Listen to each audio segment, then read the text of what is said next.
curriculum that teaches your kids about the world in a unified manner for ages 4 to 9. It is literature rich and has a ton of movement in it.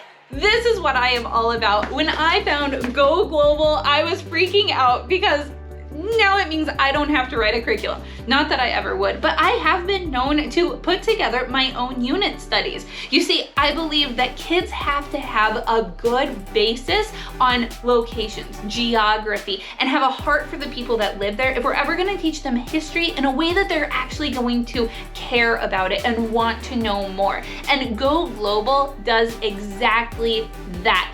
This is a beautiful curriculum. Let's start flipping through it and I'm gonna show you what is inside. So when you get your kit in the box, and you're gonna wanna order the kit because it comes with everything you need and it is a lot cheaper to get it as a kit than separately. You're going to first get this teacher's guide. This is just for you. It is not for your child, which I love because I am not a give a textbook to a kid kind of educator. I don't want them to have to worry about getting through something. If we're teaching that learning is a lifelong skill, then I want them to be learning from books. I want them to be learning in tangible ways and not just to complete something. So this book is for you, mama. And in the first few pages, Heather does an amazing job explaining her way of educating, her philosophy of education, and I am on board with everything that I read. I love it. Side note, Heather is a Christian, but you will not find much Christian faith-based things in this book. When you get to the Middle East, she will talk a lot about the Bible and the locations. You're going to find where the stories in the Bible happen on a map, which I think is amazing. The freedom of not having the Bible inserted here with every story and a devotional going on is that it allows you to be able to pick out what your family is doing for a devotional or to learn more about God as a family, which I really personally appreciate because we enjoy doing our own family things, memorizing the verses that we're doing for children's church, or just as a family doing our own thing. I do think that pairing along with this curriculum, Indescribable by Louis Giglio would be a great devotional to go along with it. After you get past the introduction and where she's coming from and why she believes that this is a good philosophy of education, which I agree with, then you are going to get to the overview of week 1. This is just a short section that tells you what the big picture for the week is. So in this first week, you are going to be working on maps. And so that's Me on a Map is one of the core books that you are going to want to have this week.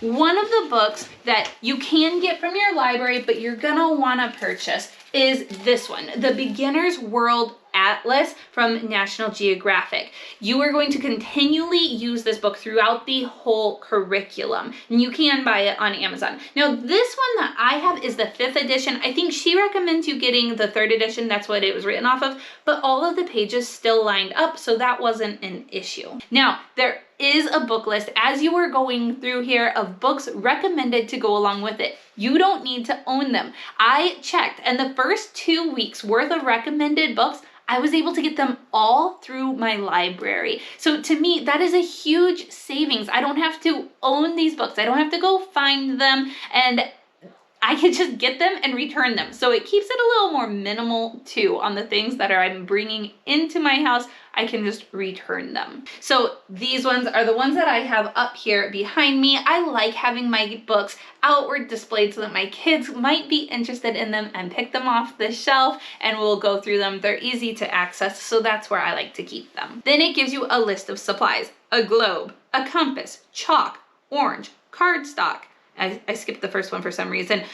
Oh, because these are the resources that you can print off from the website. So not only all the things that come in this kit, but continually throughout the book, she's going to tell you this is a resource that you go download from the website. There are so many here.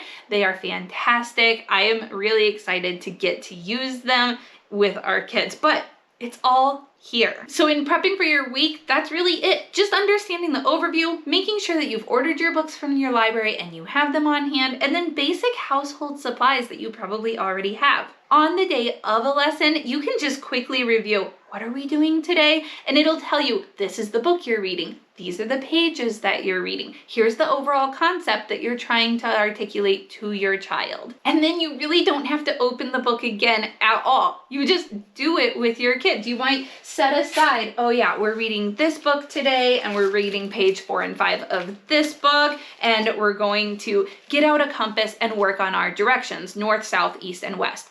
What I love here too is that not only is this a curriculum for the young kids, if you only have young kids, this is all you do. But here it says add for the 7-year-olds and up, and then it'll give you more. So instead of just working on north, south, east, and west, you might be working on northeast, southwest, and you can get a little bit more specific in there. And she gives you these suggestions on how to make it a little more age appropriate depending on the ages of the child without making it overwhelming. Okay, so let's talk about how this is also a movement-rich curriculum.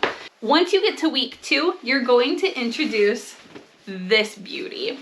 This is a mat that comes with the whole kit, and it is of the globe. And so this is kind of like a twister game, but also review, and my kids have already started playing with it. I've had to pack it away and tell them, wait, we have to finish what we're doing first before we move on to that one. But with it, you get these flashcards. So as you are learning about the different continents, because that's what you're gonna be doing here, learning about the different continents, you'll also spend time in the ocean, learning about some of the animals. You'll spend time in the forest, learning about forest animals. So there's a lot of things going on here, but as you are going and reading these beautiful books, gosh, I just love this curriculum. I could just continue repeating myself because it's so great. So for an example, after you've learned about Africa, you would have this card here, and it says continents with giraffes, gorillas, and chimpanzees. So you tell your kid, okay, put your right hand on the continent with giraffes, gorillas, and chimpanzees. Do you see how this is a review? They're also learning right hand and left hand, which is perfect for this age level. They're gonna get some movement out. This is good for the body smart kids. Oh, I can't say enough about this. Here's some other ones. Where are the Himalayas? Pacific Ocean. Continent called Down Under. Where's the Eiffel Tower? Continent with the Alps. So you can also give them a cheat by showing them the color of the card, which corresponds with the color of the continent on the map. My kids have also already started coming up with their own questions because we haven't done this yet, and quizzing each other on just the facts that they already know.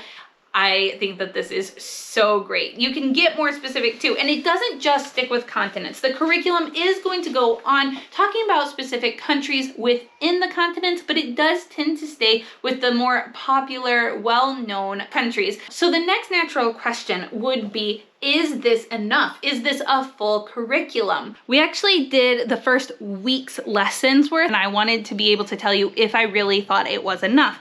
My answer is yes. So my kindergartner went ahead, and the first lesson is about making your own map book, which you're gonna read about somebody else's map book, and that's me on a map, but then you make your own map book. Now he had to draw like his room here, and then I had him trace my room or do copy work for it. Some of these he traced, some he did copy work. Now this, I gotta skip some pages here so I'm not giving too much information of where we live, but had I not printed out some of the images, which she provides for you in a printable also, then this would have taken him forever to complete. And it really did take him like all day to be working on this book, but he had so much fun doing it. We also do our own journals as a family, and so he was doing handwriting in there. For my other boys, I had them do some of the secondary reading that was recommended to go with it. You don't need the secondary readings because like this book is actually a lot like That's Me on a Map, but it's at a level where my son's my 7-year-old, so they will be going into 2nd grade, where their reading level is. So they were able to read this one to me. So it included that. And then of course they did their journals along with it. They also went with their dad upstairs and they measured their bedroom. And had I had graphing paper, it would have been even better. But they were working on measurements and how to make a map key and to do the different things there to represent that, like, yeah, it's not the same distance on the piece of paper. So how do we show that? And the book walks you through this too. They learned so much for this. It took us all day doing these different activities and then talking about the different things. So you really do have math in there, and you have some writing, and you can always add journaling to that too. We had extra reading to do outside of that, and this was just like really all encompassing. You can go beyond it too to talk about well, like if your kids don't already have their address memorized, this is a good time when it tells you to do that. And later on in the week, we were taking an orange and peeling it because our world is round. So how do you flatten out a round world and show that? That was also demonstrated in this book. Here on page 5, you can see what it would be like to peel the world and lay it flat. So you're really getting into a lot of those things. You're talking about the world spinning clockwise. What is clockwise? We had to get out a compass and have our kids face those different directions and talk about 90 degrees. There was really a lot there. Like I knew I would be. So impressed. You guys, I really cannot even share the full amount of how impressed I am with this curriculum. Let me know in the comments what you think. Are you gonna use it? Are you gonna look into it more? And go check out what our curriculum picks are on my other channel to really see how we are going to utilize it with other subjects.